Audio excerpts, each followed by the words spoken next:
Rajat, let's start by looking at the Bank of Baroda stock. Those numbers have disappointed. The stock is down 1.5%. But from a technical point of view, what would you say the outlook on that counter is?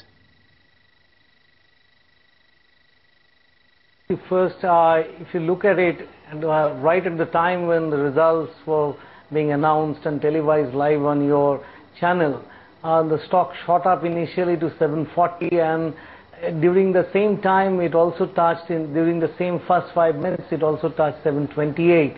That actually suggested that the recovery attempt for the last couple of hours prior to that, now the traders were getting indecisive, and then came the lower highs around 736, 737, and after that the big fall to 714. For today's trading, once the stocks started trading below 734, that was the critical point in my technical studies, below which if the stock sustained, then they should actually given a big fall, and that's what has happened. Of course, now that the stock is about 10% away from its 200-day exponential moving average, there could be another pullback rally attempt at some point in time. But then, unless, as I said, 734, 735 is crossed, you won't see much of a rise out there. And in today's trading, if at all there is a rearguard action at a later stage, 734 to about 740 would be a major supply zone. And once it breaks 710, breaching the current low of 714, it would become even weaker, and probably a taste of 690 would be on the cards in the days to come, maybe early next week.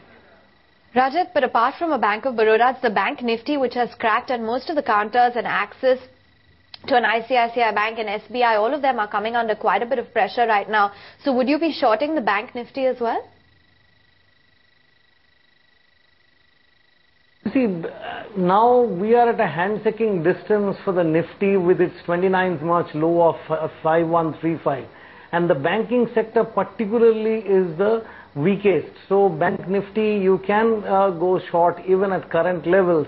As I can see that the Bank Nifty is already trading below the 10,000 mark. And if it were to go below the 9,900 levels, then chances are that you would see it shaving off another 200 points going forward. But then we are at a level where there can be some domestic institutional buying, because the market is coming very close to the 200-day simple moving average, and this is the moving average that gets defended by the domestic institutions to give at least a feeling that the all is not lost in the market. But it appears, if you look at the intraday trend for the Bank Nifty as well as the Nifty, barring only one index, that is the Nifty Junior.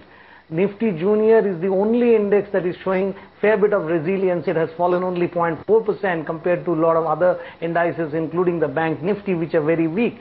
I would say that they were showing a sign that some institutions or some big sellers are pressing sales.